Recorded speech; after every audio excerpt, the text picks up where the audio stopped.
Shaking like a dog shit in a peach seed. Welcome back to Wandering, y'all. We are still in Louisville, Mississippi at Alan and Melissa's house. This is my brother-in-law, Alan. Some of y'all know him as Bub. And this is his house, and this is his fish tank. And we're going to start off with you talking about your African fish tank because my video of the Deep South versus the South kind of took off a little bit. Georgia was mad. Lord, they was mad. And everyone was talking about Alan's fish tank. You got a fan club. I like it. So talk about it a little bit. How'd you get into these fish? I've had aquariums all my life, probably since I was 6. My grandmother worked at TGNY, and she was over the pet department. So when we would go see my grandmother at TGNY, which your mother worked at TGNY as well at the same time. So when we go see grandmother at work, I would always linger around the pets and look at the fish and fell in love with them. And I've had fish tanks for probably 40 years. But what's so special about these fish? Like cichlids, that's what everyone was commenting. They're cichlids, right? Yeah, African cichlids are the most, well, I wouldn't say they're the most colorful of the freshwater fish. I mean, there are other hybrids like discus and stuff that they've, developed that have as much color, if not more color. But African cichlids just have a really natural, bright color, like people would expect marine fish to have, but with not the maintenance. The marine tanks, unless you're an expert in marine tanks, I found them to be very difficult. This tank's very easy. It takes care of itself. I never even really have to clean it. But these are freshwater fish? Yeah, from Lake Malawi in Africa. So when you buy them, they ship them to you in a bag? I know breeders, yes, they ship them in bags. So they just get them out of what? Lakes, ponds? No, they originally did. The original stock that they bred with. And I mean, I'm sure there are some people that buy or purchase, wild caught fish, but most of these were raised in somebody's basement or their garage or their fish room at their house. So they don't know any better? No, most of these fish are tank bred. That's why when you walk to the glass, they just come to you like a dog or a cat because you're all they know. Yeah, You're their I food asked him, source. I was like, do you think they're happy? They've never complained. And you were like, well, shit, I feed them 5 times a day. I feed the think bastards so. way more than they would get in the wild. Let's just put it like that. So was it your vision to put this in the wall? Have you ever done this before? I remember you had fish tanks, but you had just like an actual fish tank. It wasn't in. I've always wanted to do something that other people can't do. I don't want to do, I want to be a little bit of, a little extra, as y'all would say, a little extra. But my original plan. Bougie. Yeah, I'm bougie. Yeah. My original plan was to have a 350-gallon tank, which was 8 feet long, which would fit on the back wall of my office. But, trying to make the deal with the guy on Facebook, I was like, have you water tested it? Have you leak tested it? And he's like, no, we haven't leak tested. I said, well, leak test it. If it holds overnight, I'll probably come get it tomorrow. And then tomorrow came and I asked him, hey, did you leak test it? And he said, man, it just sold. So it sold out from under me. Oh, dang. And that was like a $6,000 tank that I was going to buy for $1,000. But after that fell through, I kept searching and I never could find another 8-foot tank that I wanted in my price range. So I found this one. And when I looked at it, I was like, that looks like that would fit in the window of my office. So I took the dimensions, came in here, measured it, figured it out in my head. And I was like, I can frame that tank in that window. And I told Melissa what I was going to do. And naturally, your sister wasn't overly excited about it. But she let me do it. So I went down and he had to get approval. I always have to get approval. I might be the biggest, but I'm not the meanest in the house. So, or the toughest. So anyway, I went and bought the tank and she had no idea what I was going to do. She just thought I was going to put the tank in the window, which it's understandable. Yeah. But I had a different vision. So I actually framed it, plumbed it. It's all wired to the house. So the electrical's wired to the house, the plumbing's plumbed to the house. So when I drain that tank, it actually goes into the gray water system or the septic tank. And when I fill it, I just turn on the valve and it fills it back up. It looks so good. But how big is this and how many gallons? That's 180 gallon. How many fish are in there right now? I'd have to guess, but it's more than 50, probably less than 70. How much them fish cost? Well, they average about $50 a piece. That's actually cheaper than I thought. Well, some of them cost significantly more than that, but I'd say for the safety of this podcast, they cost average $50 a piece. Oh I'm gosh. sticking to it. That's my Yeah, I story, only and I'm sticking had to it. one person say something about of course they thought it was my fish tank Mm-hmm. because I was talking, and this girl was like on Twitter, yeah, I don't know, she just looks annoying and has too many fish in her fish tank or something. That was the only one that I saw though. A lot of people say that, and when I look at it, sometimes I think that too. But the reason for the population of the tank is to reduce aggression. I didn't know that. Because all of these fish are aggressive and they're all males. So if you just had a few in the tank, one fish is going to establish dominance and he's going to control half the tank. He's going to push the other 4 or 5 to the other end, and they're never going to be able to move without being attacked. But with having it overloaded like it is, or what I consider loaded, not overloaded, but loaded, Yeah. they really can't establish a territory. Yeah. And you'll see them dart at each other like that. But I mean, it's harmless. Nobody's getting shredded. Nobody's getting their eyeballs ripped out. They get along pretty well. They do, for the most part. Well, it looks badass, and you got a lot of fans. Well, I appreciate Online. it. Glad I know I didn't waste all my money for nothing. But I feel like you've always had some, you got into some interesting hobbies. Oh, God. And there we go. And with like animals. Mm, Do you consider yourself a farmer? not really. I wanted to be a farmer. I always envisioned myself being a farmer, but let's just say I'm not a successful farmer. If you ask Melissa, it's just an expensive hobby. You've had goats. Mhm. Have you had cows ever? We've had cows, we've had goats, we've had horses, we've had donkeys, we've had chickens, turkeys, guineas. And now what do you got? Sheep, just sheep, black-bellied sheep. Those sheep were not really even mine. That was when my son got out of the Army. He was like, Dad, we ought to raise rams. And I was like, I don't really care. I mean, and he was like, so I was like, if you want to buy some rams, I'll buy half, you buy half, and, you can bring them and keep them here. And when they got here, he was like, you're going to get rid of those goats. Those goats are never going to stay. You're going to swap over. Had a lot of money tied up in my goat herd, and I was like, no. But after I saw how easy to maintain the sheep were, and way less aggressive than goats and way less destructive than goats, I said, you know what, he's right. So I sold all the goats, and we're now sheep only. But what would you call that? So you're not a farmer. These are just hobbies? Because you're not making profit. I don't know. Sometimes you are. The whole thing with farmer kind of gets misconstrued. When I think of a farmer, I think of somebody like Mike Courtney that has crops, multiple tractors, all the equipment, implements, fields, and things going in different directions. This field has watermelons. This field has peanuts. This field has cantaloupes. This field has cows. That's true. We're just I'd consider us maybe a larger homestead. Okay. Yeah. We have 100 acres fenced in. We're running herds of sheep on 40 acres. But homestead. But we don't really homestead in the sense of some people homestead to like eat and supply themselves with meat and cheese and milk. We don't do any of that. We just grow them and sell them, basically. Yeah. Breeders. And he had goats forever, but what's your opinion on goats? How do you feel about goats? Every animal in the ecosystem has its place, and goats will eat a lot of stuff that other animals won't eat. For instance, sheep. Sheep don't like weeds and stuff like the goats do. The goats will clean your fence rows up and eat the weeds and whatnot, but sheep are more grazers. They want the grass. They just like cows. They want the grass. Mm-hmm. Goats were a big, huge pain in my ass, if you want to know the truth. It almost cost me a wife, if you want to go ask her. Because he told me I fucking hate goats.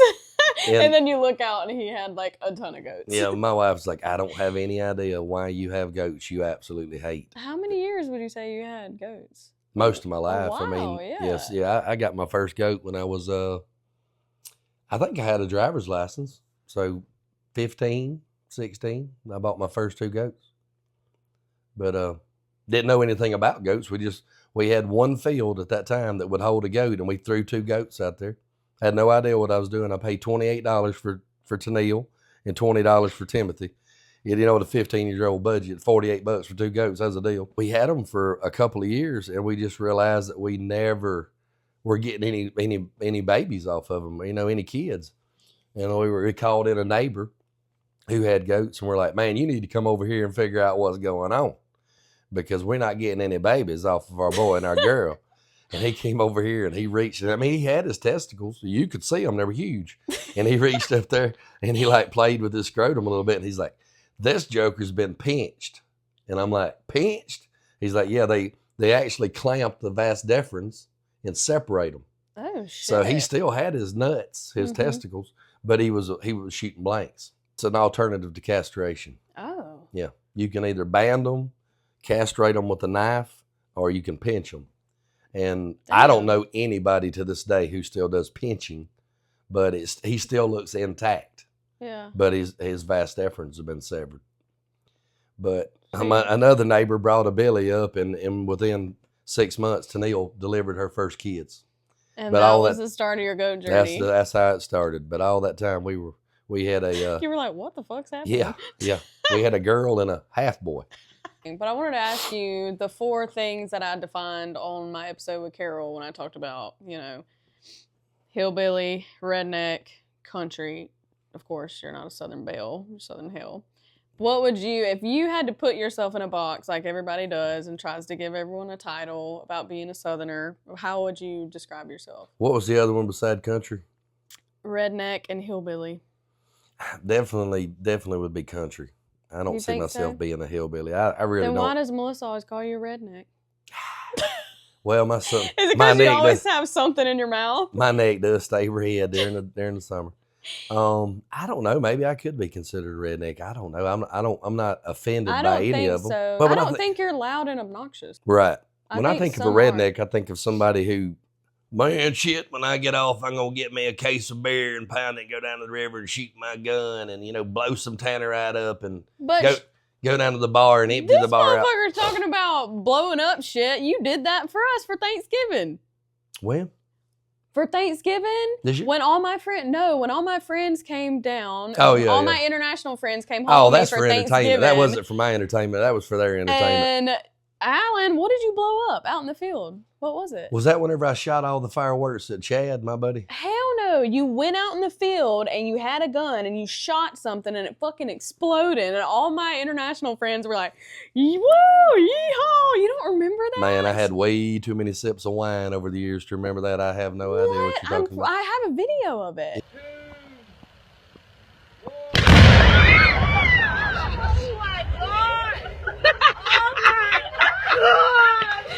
It has to be tannerite. It had to be tannerite. Yeah. So he just pretty much classified himself of what he is. Hey, I skate the line. I'm right there. Yeah, I sit on this side of the fence, you know. You are country though. Yeah. Yeah, I consider myself country. You know, hillbillies. I think about somebody who just has snuff dripping down, and I have my teeth. Yeah. I have my teeth. I don't have a big chew of tobacco dripping down my lip. Now. My clothes and stuff are mostly He's intact. classy, y'all. He got his barefoot, his Pinot Noir. I'm a classy redneck. Out of his coffee cup. That's right, out of my paper coffee cup. Cheers. But I got a coffee mug. He don't have no wine glasses, but he drinks wine every single night. Nah, they're overrated. I used to have all those, you know, like, I don't know. Shot glasses and stuff. I feel like you almost collected shot glasses at one point. I had scotch glasses. I had wine glasses. I had champagne glasses. I had all that stuff. But since we moved and we don't have the pool house and stuff like we used to have it over there on Cooks Corner Road, I don't need it. It just takes up Melissa's cabinet space. More shit to clean. Yeah. But yeah, someone did comment and say there's a difference between, I think they said country farmer and country redneck. So maybe you're country redneck. I can live with it. Yeah. To back to your question about being a farmer, my great grandfather bought this land from the man who homesteaded it from the government. Oh. And then my grandfather bought it from him after he got out of the war in World War II. And then my mother was an only child, and she inherited it naturally from my grandfather, and then I inherited it from her. Now, my great-grandfather was a farmer. You know, they had sugar cane, crops and stuff. they had crops, they had hogs, they had cows, and they used all that to survive and raise 9 kids. Mm-hmm. My grandfather used it for income. They raised hogs, they raised cows, he raised watermelons. You know, your family used to buy watermelons from my family, but they were farmers. Cut firewood. He was always in the field, always in the woods, and he always smelled like diesel and chainsaw gas because he was always either cutting firewood or doing something in the woods or in the field. Me, I pay somebody else to do it. Yeah. My guys, you know, feed my animals and gather my eggs and do all that kind of stuff. Guys on my crew. I don't love it like I used to. I used to love to be on the tractor, but I was really trying to be more like him. Mm-hmm. It really wasn't for me. It was just it was a hobby. Yeah. I didn't do it for profit. You asked Melissa, I spent way more of my pay money to keep the farm running than the farm ever made for my pay money, if that makes any sense. I feel like that's how it is, though. Oh, yeah, the farm cost me way more money. I'd have a lot more money if I didn't have the farm because of how much money it actually costs to maintain it and run it. Yeah, I wanted to The way I do it. Yeah, I wanted to ask you, what do you think is something people romanticize about farming that's actually, like, hard as hell? Romanticize? Because I feel like people all want to live off the land, and they want land, and they want acres, but they don't think about who's going to cut the grass, who's going to take care of everything, and then they want to have a full-time job and then do all the other shit. I laugh all the time when I hear people talking about it, and it's usually people, you know, my age or a little younger, and they're like, yeah, man, I want to buy me about 100 acres, and I want to buy me a tractor and all that stuff, and all I hear is like, debt, debt, debt, work, work, work. It's a job outside of a job. Yeah. To maintain this land, and I've maintained it for 20-something years on my own, it has been a nonstop job. So when I finish my work, there's always something to be done here. Just over the past few years, have I been able to have my crew, you know, maintain. And Melissa still, she to this day, I spend a lot of money and stuff having this land maintained, you know, paying them. I mean, it helps their income, but it costs me and her money to maintain it. It's a job. There's always something that needs to be done, you know. This water's leaking. This gate's falling down. This net wire needs to be replaced. A tree fell on the fence. There's just always something. Yeah, that's the thing. I feel like everyone wants it, but they don't really understand what it takes to have it. They don't. I'll tell you a funny little quick story. My grandfather, when he bought this land, he bought 3 40s. And if anybody knows anything about land, 4 40s is a section of land. That's 160 acres. Okay. So we have 3 40s, so we have an L-shaped property. Well, that 4th 40 was available for sale when he bought this one. So he could have bought it for $25 an acre and had 4 40s, a complete section. Mm-hmm. And I was like, damn, Grandpa, why didn't you buy it? He said, I had the money. I could have bought it. And I said, well, why didn't you? He said, I needed a truck. And I was like, my God, Grandpa, that truck's been dead for 60-something years. We'd still have that land. And he said, yeah, but it was a good old truck. He bought a 2-ton watermelon hauling truck. That generation bought what they needed. Yeah. They didn't buy what they wanted. They bought what they needed. And he's like, I didn't need that much land. He said, I knew that I could raise your mom and raise your grandmother or provide for them with this 120 acres. And I didn't need that other 40 acres. But in our younger sense, me born in the 70s, him born in the 20s, I was just like money value, money value, money value. Yeah. Mm-hmm. For what he paid for this land, I mean, it's worth, I'd guess to say $1 million, you know, the land that we have. I think about it a lot, man. I always wanted this land. My grandfather, whenever I was little, was always like, this is going to be yours one day. This is going to be yours. And I fantasized about it like you were talking earlier.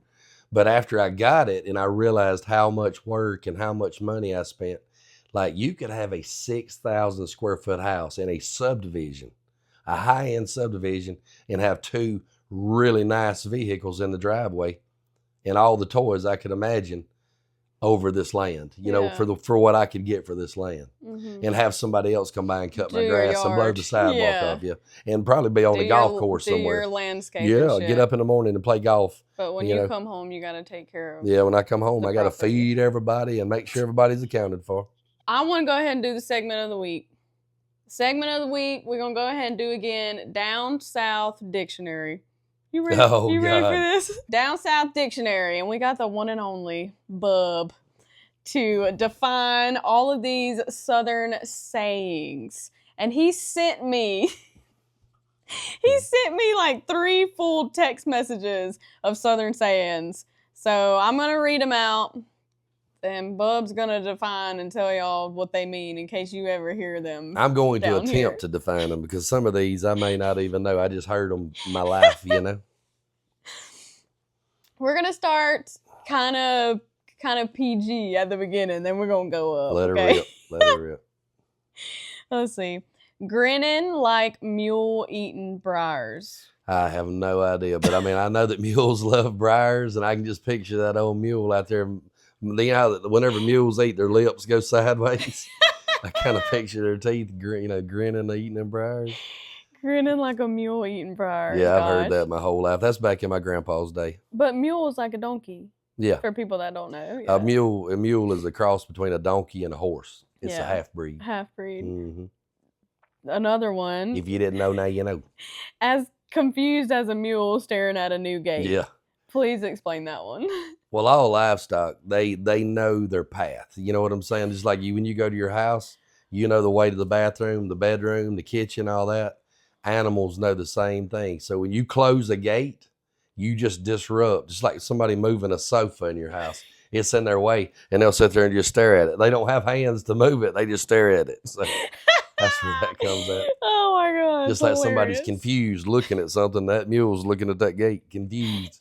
Like, what the fuck did this That one here? makes perfect sense to me. I have plenty of people that are yeah. confused as a mule staring at a gate. That's hilarious. Hot as a goat in a pepper patch. Yeah, man, them goats eating peppers, man, getting fired up. Heard that one. That was one of Darwin's, but I've heard it my whole life, yeah. That's my stepdad. You'd rather sandpaper a tiger's ass in a phone booth than fight me? That's one of my favorite ones. I've always said that. That's so funny. Think about it. Okay, let me read it again. You'd rather sandpaper a tiger's ass in a phone booth than fight me. All right, okay, because the tiger is such a tight space in the phone booth. Yeah, you're trapped. Damn, that's how scared they are of you? Well, they should be sometimes. Why? Because you what, 6'4"? Yeah, something like that. 6'3", but he can't touch his toes. Can't touch my toes too tight.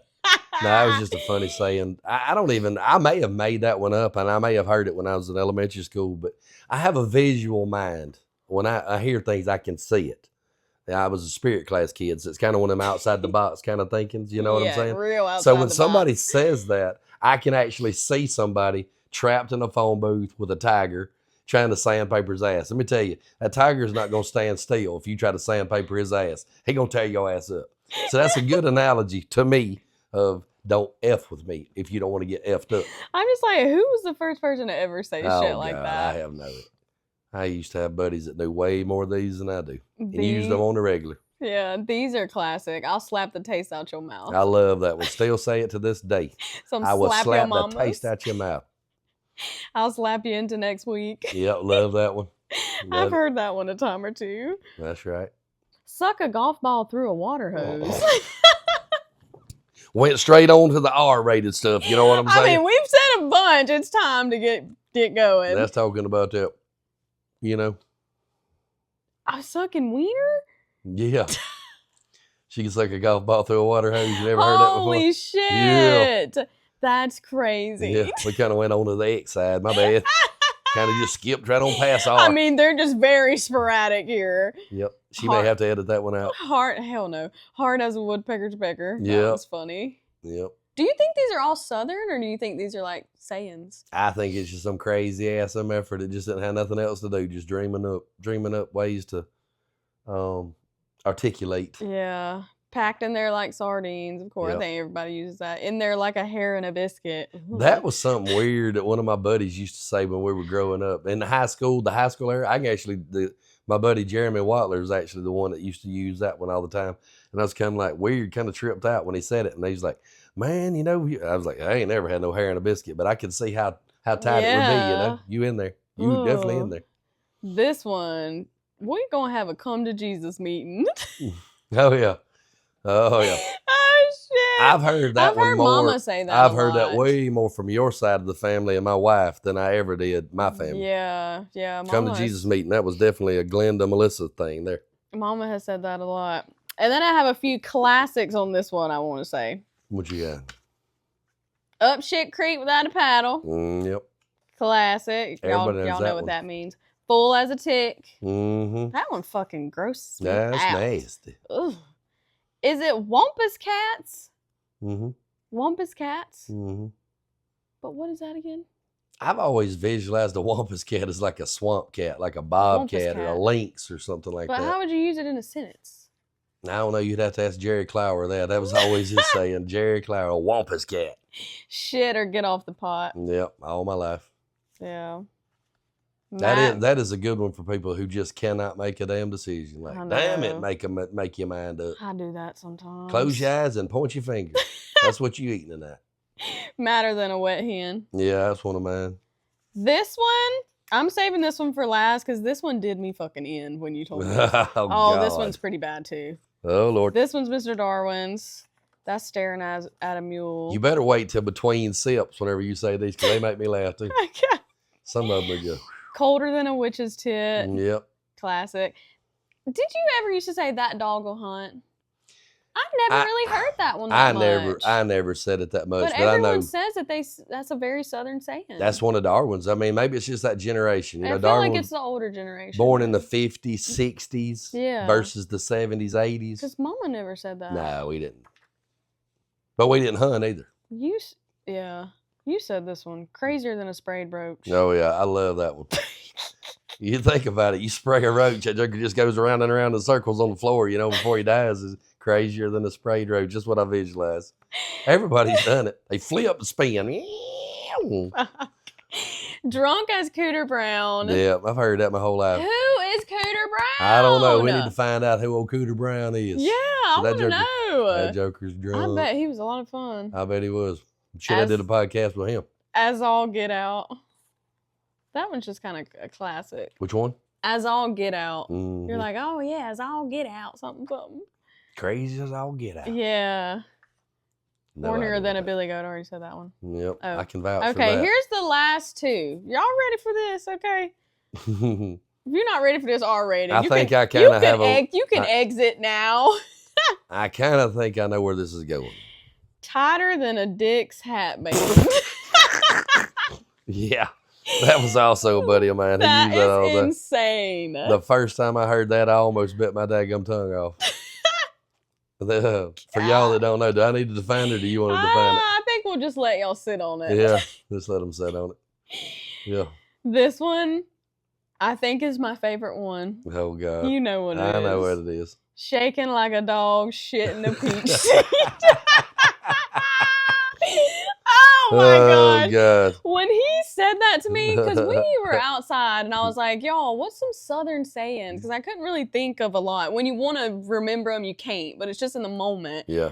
And when he said this, shitting like a dog. Wait, what is it? Shaking like a dog. I said, why a peach? Oh my God. That texture of that seed, you know, that's got to be rough. Ooh, that's like Dookie in a sand spur. Golly. God, dog. And then I just had this horrible image and I just couldn't get it out of my head. I have laughed my ass off. I still laugh whenever I say that. And I tell people that all the time. Not all the time, but you know, when the moment arises that I need one, I'll throw that one out there. And it just hits people like a water balloon in the face, man. Oh, it's so funny. It's funny. I love that shit. What do you think, if you had to think on it, like, what do you think is your favorite Southern either word that you use or just a phrase? Or you use the most? There's a lot. As far as those? Like those? No, any sayings? God, I don't know. Everything about me really is Southern. I think I would have a hard time convincing anybody I was a Yankee. I know. Because I worked all over this country and everybody knew that I wasn't from where I was working, you know? Yeah. When I worked in Tennessee, they knew I wasn't from Tennessee. And that's only a state above. Mm-hmm. When I was in North Dakota, they damn sure knew that I was from another planet, you know?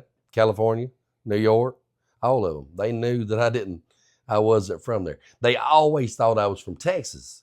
Really? You know, they always thought, oh, he's from Texas. Why? I don't know. Maybe that's just where I don't know. Maybe Mississippi because we kind of get forgotten a lot. Oh, for you know? sure, We get yeah. forgotten. People It's just- forget. And sometimes I say Mississippi and they're like, they have this look on their face like, oh, I forgot that was there. I think a lot of people stereotypes up north and out west and out east and stuff. I think they're kind of like Texas is the cowboy state, you know. The And if you have a Westerns. country accent, maybe if you have on a pair of boots, then you're definitely from Texas. I get that all the time too. And I wore that boot that mama bought me Mhm. when I sang Mississippi Girl in the talent show or whatever. And I would wear that at Betty's at the restaurant I worked at, Maui. Mhm. Everybody, are you from Texas? We're Mhm. from Texas. I'm like, no, I'm not. They're like, oh, well, you're wearing a boot. I'm like, so?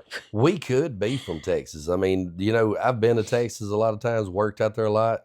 We would fit right in with Texas. I mean, you're not going to go to Texas and somebody's going to be like, oh, you're not from Texas. You must be from Mississippi. You blend in a little bit more there. Yeah. Depending on what part you're from, I Yeah, for suppose. sure. If you're in a city in Dallas or somewhere like that, they may figure you out. But, you know, but for the most part, you could mesh, Yeah. blend into a Texas life. Yeah, I agree. But I feel like there are things that you say a lot, but I just can't think of them right now. Did I say a lot? Yeah, that are just so fucking hilarious. And they're just very, Like just your breath smells like Southern- hot garbage? yeah, just shit like Like that. that. That's what I tell of He's the one that calls my little nephew Scallywag. Scallywag. But you got that off the Grinch or Elf. No, right? I got it off of Pirates of the Caribbean. Oh, Pirates of the Caribbean. And he doesn't. Yeah, Elf he is doesn't. cotton-headed anymore. He doesn't understand it, but I mean, he has blonde, curly hair, like hands full of it. And I call him cotton-headed, you know, blonde, cotton-headed ninny mugging. But he always tries to throw it off on me. He doesn't understand why I call him that. Yeah. He just tries to beat me to it. And now when he saw Pirates of the Caribbean for the first time, he heard Scallywag and he just turned to Melissa like, that's where Bub got that from. Yeah, that's so funny. But Aw. me and him, we back and forth. I mean, he's used me for a punching bag for 5 going on 6 years now. And it's verbal and physical with him. Yep. But He's my little main man. he's getting so big. But So- you were talking about traveling. Mm-hmm. Let's kind of talk about that a little bit. You Go ahead. worked all over America. Mm-hmm. But have you ever been anywhere else internationally besides the Caribbean? Not since I've been born. I was Really? conceived in Germany. Oh, yeah. I was- if anyone was wondering. I was in Germany, but my mama came home to have me, which I found out later in life was a huge mistake. I was telling that story to somebody one time, and he was an army brat as well. And he was like, your mom should have had you in Germany. He said, you would have dual citizenship. Yeah. And I was like, well, damn. But my mom wanted to come home and have me here on the farm, you know, That with her makes mother. sense. And I was her first child. Be So, with you know, there was family. that nerve thing. And actually back then they would let you fly in the last trimester. My mom flew home with me like in the 9th month, Oh, damn. which they won't even let you do that now. Yeah. And I was born late, had a full head of hair, and I don't now. So there's that. It's going. That's right. You're gonna It's have good to that I'm taller than most people. They can't see See it. the That's how I top bend of over. That's very true. I keep the top covered. Would you say you experienced any culture shocks when you left Mississippi? How old were you when you first left? When I first started going on the road working, Yeah. right whenever me and your sister got married. So what was that? I was 2007. Why you How old was I in asking me? 2007? 30? I was 30. Your age. That was the first time I'd ever really started doing a lot of traveling to work. Did you have a culture shock? Yeah, sure. I loved seeing how everybody else, how different everything was. What do you think's your favorite state? You That you mean lived other than in. Mississippi or just total? Just Just period? you're like on the road, everywhere that you went. Where do you think was your favorite place? Man, that's tricky. I always said that if I ever moved out of Mississippi, and I almost did this one time, if I ever left Mississippi, I would live in Tennessee. I think Tennessee Really? is a beautiful, beautiful state. And it's because it's right there. I'm not sure. Don't quote me. I'm terrible with geography. But that Mason-Dixon line area. Yeah. But, you know, you're below the north and you're above the south. You're right there in the middle in Tennessee. And it's beautiful. It's mountainous. The hills, the trees, I visualize Tennessee as these rocky mountain streams with the water trickling through the rocks and down the little waterfalls. Yeah, they do have the mountains. Like Gatlinburg, you know, those areas where they have that water. And it's not like waterfalls like you see in Hawaii, but it's like drops a foot, drops 2 feet, drops 3 feet. But that I can hear the sound in my ears. You know, it's just beautiful. But yeah, if I ever had to leave Mississippi, it would probably be Tennessee if I was going to live somewhere else. Did you ever think about leaving? Yeah, well, actually, at one point in time, I was going to live in Knoxville, Tennessee, and I got a job at a car dealership and a Ford dealership in Tennessee, but I don't remember what happened. Just didn't ever make it. I made it as far as Hattiesburg and wound up getting a job in Hattiesburg, and that was it. But were you happy to be back? I would have. I even when I lived in Hattiesburg, I didn't feel right about not being home. George County is my home. Yeah. The farther I've gotten away from it, I always got homesick. Look, I don't even go to Walmart, Macy. I mean, I'm an Amazon. I'm an Amazon and eBay guy. You know, Macy's the world traveler. I'm the homebody. Like, if I don't have to go 2 or 3 miles from my house, I'm fine. But I feel happy. like you weren't always like that. You've gotten like that with age. I guess traveling around the world or traveling around the country and stuff, working kind of got me burned out, I guess you'd say. Yeah, because that's when it just becomes not fun because you're not, I mean, do you think you got to experience things or you just been fucking working? Man, yeah. Lord have mercy. That's the best experience of my life. I got to see stuff that a lot of people won't see. Yeah. I saw the Vietnam Memorial. I saw Mount Rushmore. I saw Crazy Horse. Yeah, you've done more than me. I've done a lot of things in this country. I got to see the great sequoias. When I got out there, I didn't know the difference between a sequoia and a redwood. I thought they were the same tree. Yeah, I have no idea. They're like first cousins. All right. So a redwood is a taller, more slender tree. And the sequoia is just massive trunk and small branches and small leaves. It is huge. If you've never seen a sequoia, you need to load your little ass up and go to California. Because I'm telling you, they're crazy. I'll send you some pictures. Yeah. I got tons of pictures. I've seen a lot online. I want to go. In Alcatraz out in California, you know, Melissa and I hit them amusement parks and stuff that we otherwise, like Great American, California, would have never got to do that. I'm sure there's a lot of other things. I honestly, right before I quit my job, we did a job in Hawaii. Yeah, there was a secret military base in Hawaii. It had some tanks that were like under some mountains or something. They weren't seen, you know, they were like top secret type deal. Well, one of those tanks leaked so that my crew was actually going to go over there. My crew actually went and did the repairs on those tanks, but I had already quit that job. Shit, do you know what island it was? No, I don't remember. That was too many beverages ago and too many years have passed, but I could find out. Because what did you do for work again when you were doing that? We used to go and work on military bases, repairing their jet fuel tanks. He worked at a top secret place. Yeah, I worked at a little place that people like to speculate about, Area 51 and Area 52, that a lot of people don't even know exist. Yeah, I'm confused. Are they by each other? No, Area 51 was in Nevada. And Area 52 is in Utah. Nah, that's all I'm saying. That's all I'm saying. I just named the states. Because you had to sign some paperwork. Yeah, well, it was crazy. When they brought us in, they brought us into this room and, you know, you felt like you're being about ready to be booked for all of y'all who's ever been arrested. I felt like I was about to be booked. And they set you down and they basically tell you that if you speak of anything outside of that base, about what you saw inside that base, at this given time, you could face up to 10 years in prison and $100,000 fine. But how long does that document go for? I would imagine it goes for your whole entire life. Now, you didn't read the motherfucking fine print? No, girl. We was there for $64 an hour and $120 a day. We didn't give a shit what we had to sign. We just like, sign this up. Let's go, let's go. But they were very, very serious about what they said. And I believed every word they said. And I kept my mouth shut. And even though 20 years later, when I just said Area 50, I'm like, who's listening to this? Yeah. Who's listening to this? That's scary. Because I don't want nobody knocking on my door. It's kind of scary. Hell no.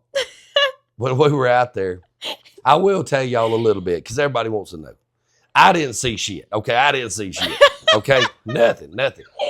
But when we got there in the morning, You don't just go cruising through Area 51. This ain't no Burger King drive-up window.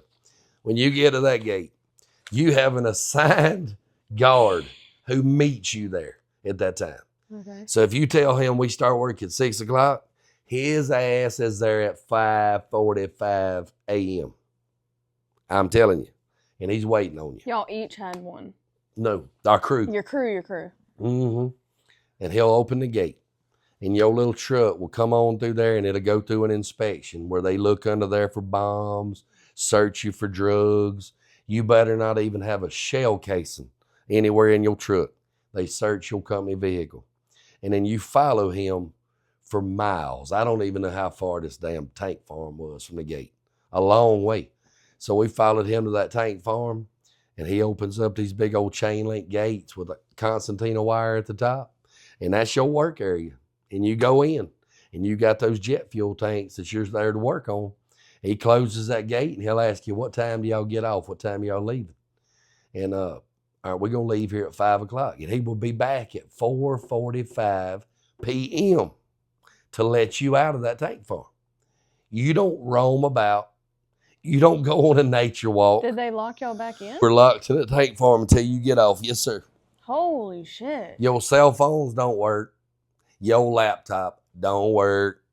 You have no connection to the outside world when you're in there. There's literally something above that's blocking all signals to that area. That's as far as I'm going. I ain't telling you nothing else.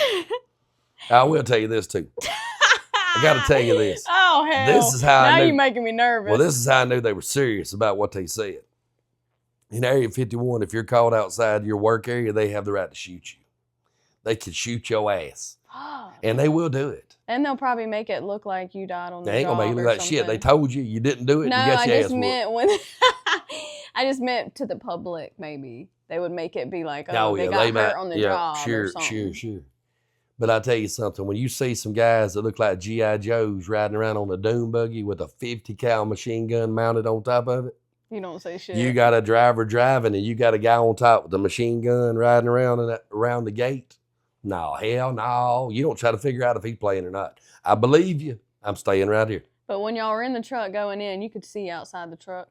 You don't see a mother effing thing in that area. No, sir. You just like you driving through the desert. It's just all desert? You got chain link. It's all underground. Well, I don't. There's a lot of big pipes and stuff, ventilation pipes. But I'm just saying, between that 5-mile journey back in there to that tank farm, you don't see nothing. And did you sign the same thing at this Area 52? Area 52 wasn't quite as top secret, I don't guess. Little different situation. Now, where they put this thing between two mountains, like, it's you if you were out there, you wouldn't even know if you were close to this place. Like when we were going to work in the morning, just miles and miles and miles of desert and antelope and, occasional ranches that there must be thousands of acres because it's not like here. Like when you go from my house to the road up here, you pass 45 houses. No, hell no. Out there, you might pass 2 houses in 50 miles to get to that place. You know what I'm saying? Yeah. It's just way out there between the mountains, dry air, cold is everywhere. Do you know when those started? Hell no, Area I don't 51 know. or 52? No, I don't have a damn clue. Hell, I'm going to be looking into this when we get over here. If I had a feeling, I imagine the people that broke ground there, they're probably the only people that know when that place started. True. You know what I'm saying? It's so. How long did you do that job? Hush.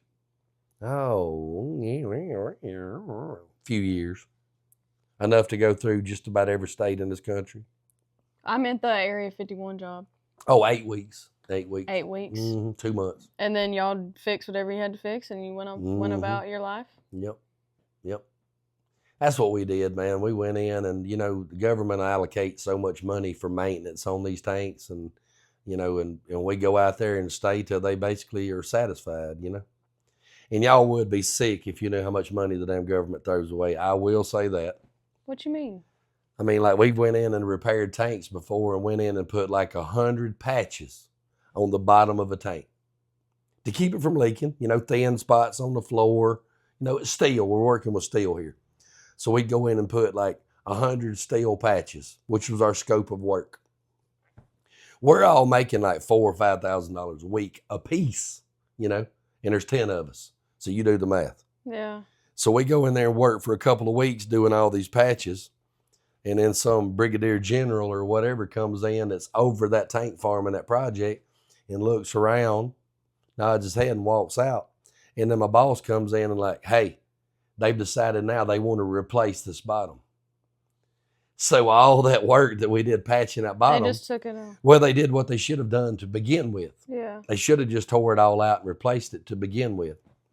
But that's all part of the plan. If the government allocates them $10 million to that tank farm, they've got to spend it, because if they don't spend it, they lose it. Yeah. So they had to spend that much money on the repairs to gut it all and tear it out to replace it to meet the budget. Because if you don't spend that $10 million this year, the government only give you $9 million next year. So you have to spend it. We were glad. I mean, shit, we weren't nobody mad. We making big money. Yeah. And seeing Damn, and that seeing shit's crazy. and seeing stuff that we normally wouldn't see. Some cool stuff. Yeah, I could never get into that shit. I prefer to be ignorant when it comes to that kind of Most stuff. people would. That's why I don't watch the news. I don't want to know. I can't. Melissa knows way more about the government. Mama has it stuff than I on do. every night, and it's just I think it was last night I said, we could go about our days without seeing the 5 things that we saw that were on there. Some of it, a lot of it was not important. I get there's some things you need to know and it's important, but a lot of it ain't. Here's another one Well, for I was you. A like- hair from a gnat's ass. You ever heard that? A hair from a gnat's ass? That's how close I am to deleting Twitter. All right? Because y'all heard y'all talking about on your podcast, or whenever you and Melissa did your podcast, my algorithm is effed. My Twitter is effed. I'm just about to the point of deleting That's Twitter why I and never deleted getting it. on it. And it was my favorite app. I'm just tired. I'm it tired was of so seeing. funny, like when I first had it. Yeah. But then now it's. Well, I'm just tired of seeing people get smoked upside the head with a 2x4, and somebody else that could be helping stop this is videoing. I know. Or that poor girl that got stabbed in the subway. Oh my God. When I saw that shit made me sick to my stomach. Yep. And that dude just needs to fry, by the way. Go ahead and quote me on that. He needs to fry. Yeah. I'll plug it in. He needs to fry. There's just a lot of I stuff agree. on that algorithm that I just. Well, It's we're just- not supposed. oh, We're God. so desensitized now. Like it's normal for us to see that all the time now, and it's not. I'm normal. not desensitized. It still affects me emotionally because I know, but I a lot of us are. It affects me too, but a Oh, lot yeah. of people are so numb to it because we're exposed to it so much now, which is Oh, not yeah. fucking normal. I can go from an ice cube to a curling iron just that quick, and Twitter has got to the point where it's making me get like that. You need to delete It it. really affects my attitude. Yeah, you should delete it. Because when I then. saw that girl, That's I what I didn't did. mean to see it, but somehow I just happened to scroll and click, or not even click. But when I saw her get stabbed and I saw her response, if I'd have been on that subway, he wouldn't have got off that subway. I know, and those people were just sitting there. Yep, they too busy worrying about getting that video. Although Yeah. I saw they were puzzled. It was actually the Yeah. surveillance camera that It was, time. yeah, that time it was different. But, But there, yeah. most of the other times it is. As soon as something tragic happens, Mhm. it's like an immediate reaction to grab a fucking phone and video it. But these people that are holding the video camera, they just as guilty as the guy doing the shooting, as far as I'm And it's concerned. so weird. It's like the exact moment too. There's someone with a camera. Oh yeah. That's when the shit gets fucking Oh freaky man. to me. Like everybody wanting to go viral these days. I get so sick of that word, viral. I get sick of it. I don't want to go viral. I just want to get some PR for some fake nails. You want some money? I Do something some above packages. average. You know what I'm saying? Above average pays the most money. True. A damn phone. Who gives a crap if you can do the ABCs with your armpit? That's just stupid. And who cares? It doesn't benefit society at all. Do something above average if you want to be rich. Don't go do something stupid and become viral. Well, I'm doing this. Yeah, but this is above average. This is something we've talked about. This is a great thing in my opinion. To a lot of people, it's not though. Yeah, but y'all got to think about it like this. Macy's a young woman. She may eventually have kids one day. And I told you this when you started it. What better way? Because I don't have any record of my ancestry other than pictures that my grandma may not have thrown away, or, some pictures that made it through the hurricane of '05, whatever. Yeah. But you always have a digital log of these podcasts that your kids can go back and your grandkids can go back, and how long the internet and the world survives can go back and know who you are. Because you reveal something new about yourself every time you do one of these podcasts. You think? Yeah, they may not give a rat's ass. That's another one. About me. He's got a shirt that says that. They're going to be like, who is this guy? Well, they can figure out who I am if they want to. But Mom interviewed this guy and she told this. And remember that podcast where Mom said this? I mean, it's a good log of your history and your experiences for your kids and grandkids and ancestors in the future. Yeah, I feel like a lot of people don't look at it that way. But yeah, when you said that, I was like, yeah, you know what? I didn't even think about it like that, but that is true. And who cares about the haters? There's always somebody out there going to bitch about a good BJ. Oh, I know. I mean, they always going to find something to complain about. That's very true. You can make them the best steak in the world and them bitches be wanting a hamburger. Yep. That's just God, facts. don't that piss you off? Yep. Ooh. I just get sick of it. Damn! But what would you say has been your most memorable trip? As far as work or pleasure? Any of them? Yep. Man, I'll be honest with you. I don't really know that I could tell you a most memorable trip. I remember details about all of them. Or just one of them, like maybe amazing or most fun you had. Well, it's going to be boring and canned. Everybody's going to be like, he's wearing a Disney shirt. Say it. This last Disney trip we had was probably the best trip I've ever had. Really? Oh, sure, yeah. Yeah, I wish everybody could have been. When you go on a trip and you're not thinking about getting people out of the trip, but you're thinking about bringing more people into the trip, that's a good trip. Yeah. You know, when you're like, damn, I wish Mama was here. Damn, I wish Darwin was here. Damn, I wish May was here. You know, when you want to bring more people in, that's just like finding a good restaurant. You know, when you find a good restaurant, man, you got to get down here and try this hamburger steak. Yeah. You know, you want to bring everybody in. That was just a damn good But trip. he was the only girl, y'all. Princess security. You said only girl. I mean, only guy. Hey, look, I could have been a girl. Had 3 sips of this red wine. I was a mighty big girl, but I mean, I could have been a girl. He was the only guy. I did all the girly stuff y'all did. He was the princess security. It was him, me, my sister Melissa, my niece, and a cat. Alan's mama, and then Laquita. my mama. Yeah, Miss Laquita. Glidra Laquita. Yeah, so wait, was there 6 of us? 5 Yeah. of us? Yeah, 6 of us. Mm-hmm. Okay, so I have a question. Go ahead. Do you actually like Disney, or does Melissa make you go? I don't know, man. Are you talking about now, or are you talking about in the past? Or are you talking about? I'm talking about. No, I love it. I love it. No, I mean. How you're like, that's the best trip I ever had, and then you're like, I don't know. No, you got to understand my Disney experience. The first time I went to Disney World, I was 4 years old. So that was 45 years ago, all right? And the only park they had was Magic Kingdom. They were building Epcot. Yeah. So it was a 4-year-old experience. My mom and dad had no idea what they were doing. My dad hates to spend money. Tight. We will bury him with his money. It was a terrible experience. My second experience was in 2015? Was that what Melissa said, 2015 when we took the girls? I don't remember the dates. So we went from, what was that, 1981 to 2015. That's the span between. So when she said, let's go, I was kind of like, all right, we'll go, let's do it. So I was kind of curious about how things had changed. We went, had a great time.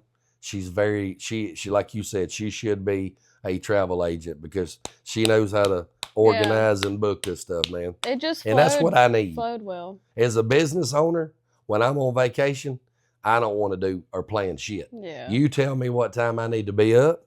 You tell me what I need to wear, and I'll take care of the rest. You know, because I don't want to plan shit. And Melissa and I have actually had that conversation. She is a planner, and she already knows where I'm going to be before we ever pull out of the driveway, and I love that. But then we had that gap right there, and I was kind of like, don't we need to go somewhere else? You know, don't we need to do another amusement park? Don't we need to do something else? But when I saw how much she loves that place and how much she loves that magical, and it is the most magical place on earth. Let's just be real. So when you go and experience that, you just want to go back. I don't care. We could go back right now. Let's load up. Let's go. What would you say to the haters that kind of look at men weird when they like Disney? Man, just go on and get saved, cuz. Go on and get saved. Go down there to the altar, whatever you got to do, get saved. Because if you don't have fun watching other people have fun and watch other people get excited about stuff, then, man, you need Christ in your heart. That's all I can tell you. You just need a little Jesus. You need a little Jesus in you. And that's really what I enjoy about it. Y'all didn't see me, because my eyes, I got a little something in my eye at that parade. You remember when we were at that parade and I got that little something in my eye and it started watering? But all those little kids on the other side of the street, you remember? When they were hollering and screaming? Yes, good Lord, man, they were losing their mind. Yeah, they're like, oh my God. It looked like a bunch of teenage girls at a Backstreet Boy concert. They were losing their mind. Yeah. And I just, how can you not love that? How can you not get excited about that? And some people would be so mean, like rolling their eyes, like, ugh, Yeah.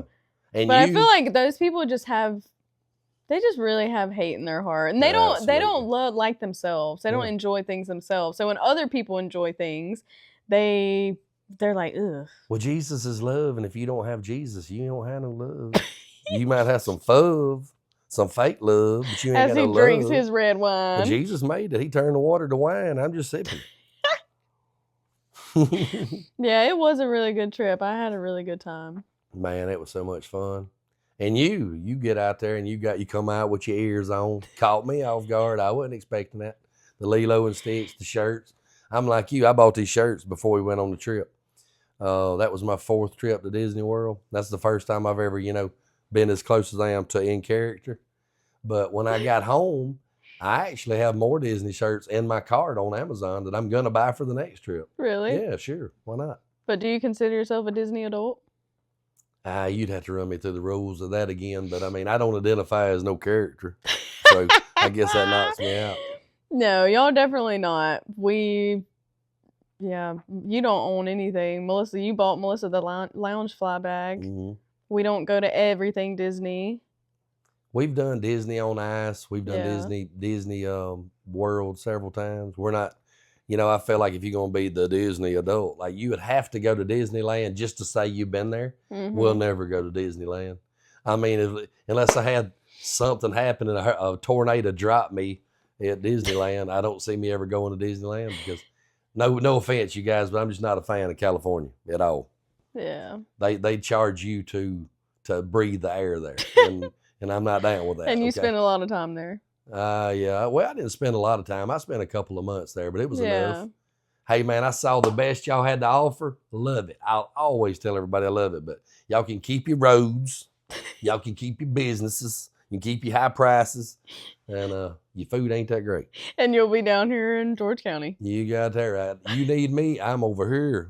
That's another saying you were talking about saying, I didn't lose anything there. That's an old saying. Like whenever you go somewhere and you don't ever want to go back, I didn't leave anything there. I didn't lose anything there. I have no reason to go back. That's a good one. That's one of my grandpa's old sayings. I didn't lose anything over there. Ain't no reason to go back.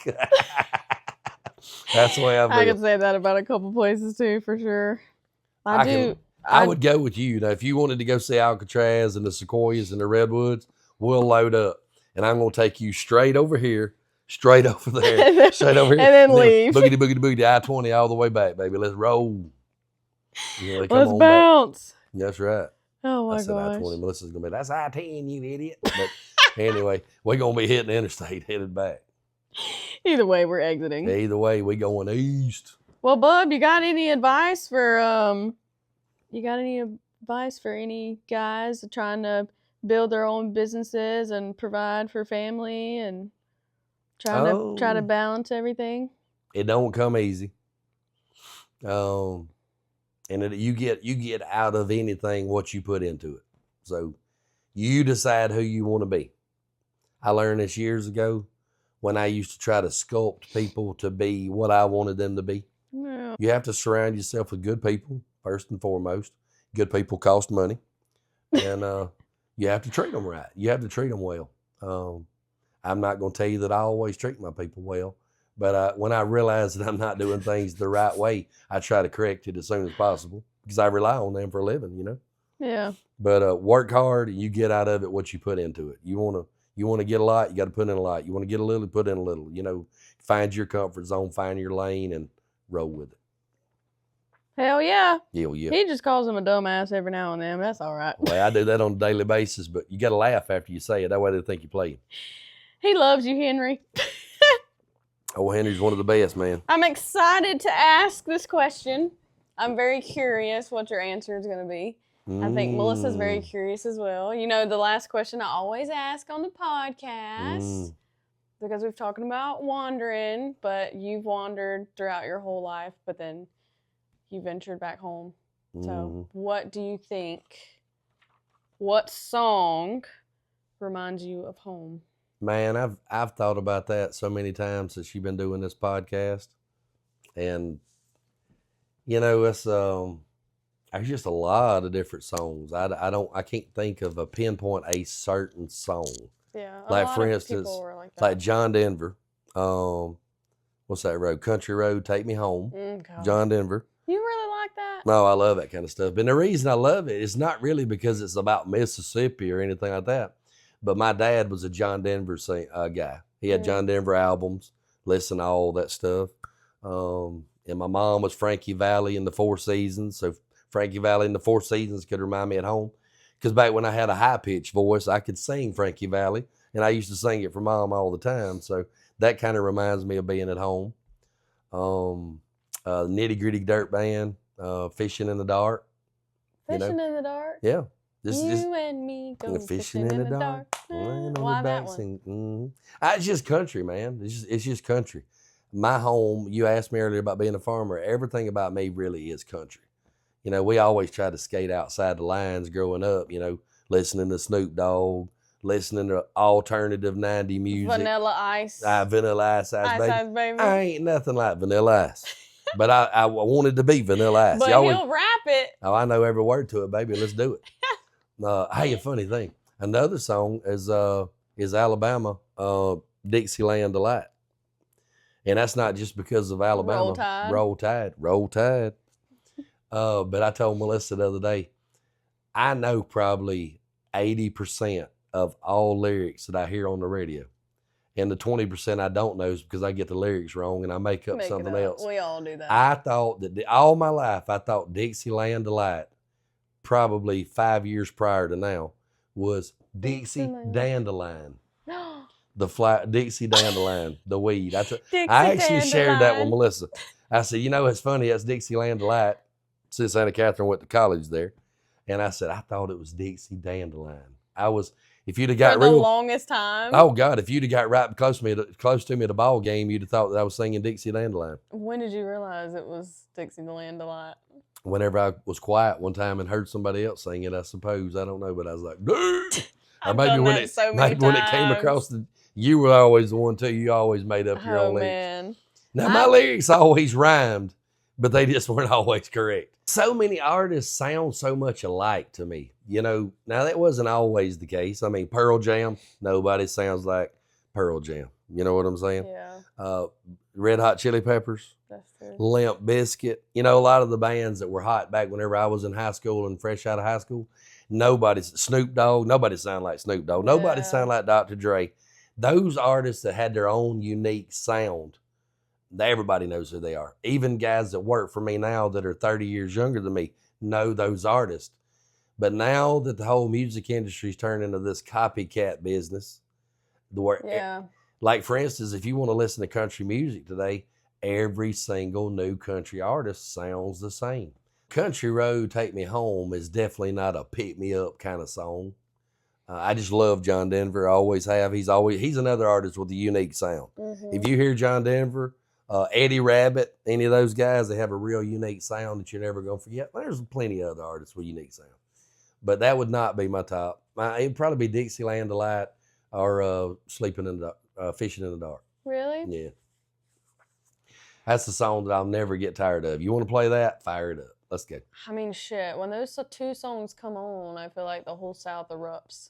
You and me going fishing in the dark, lying on our backs and counting the stars where the cool grass grows.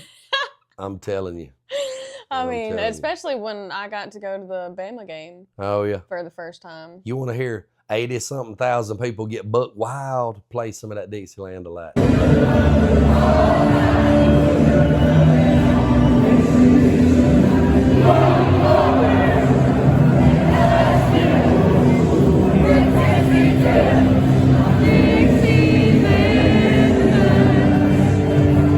Yeah, that shit was crazy. But I've always loved Alabama. In fact, my first CD, when my dad bought me a CD player back in 1994 or 5 when they first came out, I didn't even know what a CD player was, but my dad always kind of kept us up with technology. And he bought me, listen to this, folks, all right? A teenage boy in Lucedale, Mississippi. I was probably preteen. I may have been younger than a teenager. But he bought me Michael Jackson. That was a CD he bought me. In Alabama. Oh my gosh. So my dad was trying to diversify my portfolio when it come to music. Loved them both. And he let me play any of those songs anywhere, but I always loved Alabama. Yeah. I love that fiddle in a band. And that lead guitar's hot, but not for a Louisiana man. Yeah. And I just That's love that fiddle, man. Some people like that steel guitar. Some people love the drums. I feel like love sometimes that it fiddle. is the background instruments that sometimes get you in a song. But I feel like there's not a lot of that anymore. I love the musicality of music. Yeah. Thank you so much for doing this. Well, you're welcome. I He didn't enjoyed it. think he was interesting enough to do this. I'm really not. She's going to edit the shit out of this. That's not true. Everyone's interesting. Everyone has a story. That's what we're doing. We're just sitting down, as they say in Hawaii, is just talking story. Just chatting shit. Sounds like my kind of lifestyle. Yeah, that is all y'all do. That's With all we do. with his barefoot wine. Barefoot wine, But baby. thanks for watching.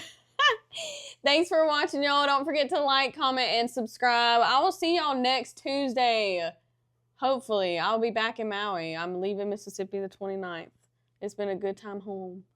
But I got to go back and go to work. And you may never see me again, so peace out. Keep wandering. Keep listening to the songs that bring you home. Bye, y'all. Go say some of these Southern sayings to somebody. Wait, what's the last one? Huh? Which one? Shaking like a dog. Shaking like a dog, shitting a peach seed. Don't forget it.